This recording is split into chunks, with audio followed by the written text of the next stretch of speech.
Hi. Um, I would like to talk about 1.4 curves. This is an interesting section. We will first define some basic concept. What is a curve? From the definition from book, we can see uh, a curve is a differentiable function. So this is important, differentiable. This function is different from what we have before. What we have before is a function defined on three-dimensional Euclidean space and mapping to real number. But this time, we have kind of have something like a converse than before. We have some interval I mapping to three-dimensional Euclidean space. So interval I have a we have to make it open, which means it's an open interval, and this interval is definitely interval from real numbers. So how can we understand this? This means a curve is in a three-dimensional space and which is like a smoothly moving around. So after we define a curve, we want to define something like we define in one dimensional to one dimensional, which means we have a curve in two-dimensional space. So this kind of curve, we have something like a derivative, which means there is a tangent line, the slope of tangent line. And now we want to generalize this concept. Here we use a term called velocity vector. We use some the definition we have before as a tangent vector to define what the velocity vector is. The motivation is if we given a point on a curve, we want to know at that point how the curve have a tendency to change. Okay, so from the definition from in two-dimensional space, what we can have is what we have is um, if we get if we can using the derivative on each coordinate to define the derivative of a curve in three-dimensional space. And this is the vector part, and this is the point part, which means the vector applied on. So this point is the point at time equals to t. And the next thing is reparameterization. This reparameterization is something like we can easily to understand by giving you an example. A curve is like a curve, which is means a point moving in a space, and that point in different time have a different position, and we connect all the position and corresponding to time, then we have a curve. This is a this makes a static point, a static curve, to have a like a dynamic meaning. if we add a t on that curve. So this means we have a parameter which is p. The parameter is didn't exist in the space because a curve is a concept in space, but we add something, a parameter t, to make this curve like be a life curve. So we use this t is a method of parameterization. So what if we want to change a parameter? We want to change the parameter. We don't want just a t, maybe time as a parameter. Give you an example is suppose there is a particle. This is maybe a physics concept of physics. You will have a particle, and this particle is moving around in a box, closed box. And this particle at the beginning is very hot. So this particle moving is faster. And this particle will be slowing down to different position. Maybe where this particle may be first moving around to in a space around it, and finally it will get out, and this consume energy. So this particle will cooling down. So if we can see something in the in an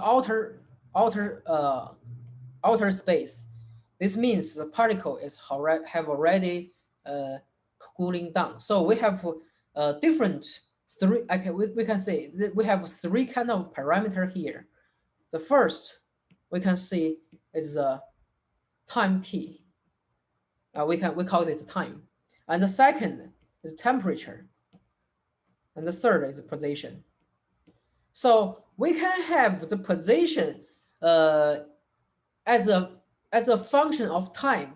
We can also have a position as a function of temperature, and then we also have a time and the temperature as a function of time.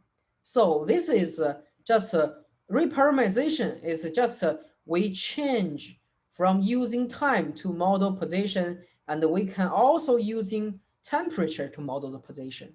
So this is the parameterization meaning. And the last two the lemma next I will talk is not very hard, so I will make it quick. The lemma is in the book it didn't have a name of the lemma, but I named it as the chain rule of reparameterization. Why I will call this chain rule? We have a chain rule when we study multivariate calculus. This means if we have a kind of n variable to mapping to a real number, then we have the chain rule. However, in this this is not just as simple as a R3 to R. What is this?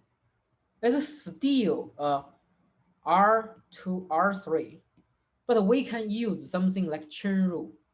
We first derivative the inside,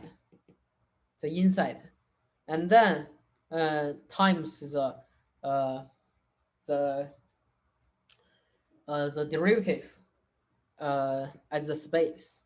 So we can get this chain rule reparameterization. And this is not very interesting. The next lemma is very interesting. This is the I call this coincidence of time and space. So we can observe, we first look at this lemma. This lemma state a vector, a direction vector, directional derivative for any t. It's just we just use the simple. Maybe we can call it simple. We can just use a derivative in terms of t. So this is kind of interesting. Why? The idea behind derivative, directional derivative, is how this function f is three-dimensional to R to one-dimensional, which means directional derivative want to calculate how this function change in terms of a certain direction.